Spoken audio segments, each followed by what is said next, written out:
একদিন একজন গরিব লোক রাস্তায় 10টি টাকা পেল। সে ভাবতে লাগলো, এই 10 টাকায় কি কেনা যাবে। সারাদিন এই 10টি টাকার চিন্তায় সে সময় নষ্ট করে ফেলল। পরে সেই 10 টাকা ফেলে দিল। সে বলল, হে আল্লাহ, এই 10 টাকার জন্য আমি আজ সকাল থেকে আপনাকে একবারও স্মরণ করিনি। সেই সব লোক আপনাকে কিভাবে স্মরণ করে যাদের লাখ টাকা আছে? আল্লাহ সুদ হারাম করে দিয়েছেন, আমরা ব্যাংক বানিয়েছি। আল্লাহ জীবনকে সীমিত করেছেন, আমরা ঘড়ি বানিয়েছি। আল্লাহ পর্দার হুকুম দিয়েছেন, আমরা টিভি, ডিভিডি, ডিশ দিয়ে বেহায়ামি সর্বসাধারণের জন্য করে দিয়েছি। আল্লাহ বলেন, কোরআনে তোমাদের সফলতা, আমরা অক্সফোর্ডের বইকে সফলতা বানিয়ে নিয়েছি। আল্লাহ মিথ্যা বলা নিষেধ করেছেন, আর আমরা এপ্রিল ফুল পালন করা শুরু করে দিয়েছি।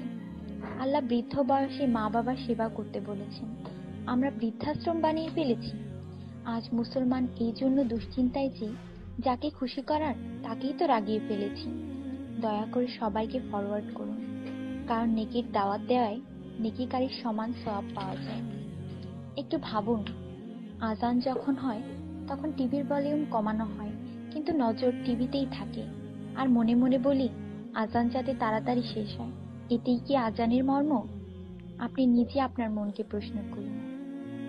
আজানের জবাব দেওয়ার চেষ্টা করুন, যাতে মৃত্যুর পর কালিমা তাইয়্যিবা আমাদের নসিব হয়।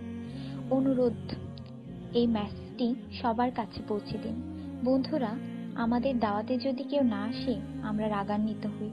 আল্লাহর পক্ষ থেকে আমাদের জন্য প্রতিদিন 5 বার দাওয়াত আসে, আর আমরা নামাজ পড়ি না। তাতে কি আল্লাহ আমাদের উপর রাগান্বিত হন না? এটি শুধু মেসেজ না, বাস্তবতা। দয়া করে নামাজ আদায় করুন এবং অন্যকে উৎসাহিত করুন। যিনি এই মেসেজ পড়েন তাদের উপর আল্লাহ আরো রহমত দিন, এবং যিনি এই মেসেজ ফরওয়ার্ড করেন তার ভালো ইচ্ছা আল্লাহ পূরণ করুন এবং হিদায়াত করুন। নামাজের চিন্তা করুন, ব্যালেন্সের না। আজান শুনে উঠুন রিংটোনের মতো। কোরআন মনোযোগ দিয়ে পড়ুন, SMS পড়বার মতো। জীবন সবসময় থাকবে না নেটওয়ার্কের মতো। নামাজ ত্যাগ করা মানে আল্লাহকে রাগান্বিত করা। ফজর 6 মিনিট, জোহর 15 মিনিট, আসর 8 মিনিট, মাগরিব 10 মিনিট, এশা 18 মিনিট, মোট 57 মিনিট। 80% লোক এই মেসেজ ফরওয়ার্ড করে না। দয়া করে আপনি করুন।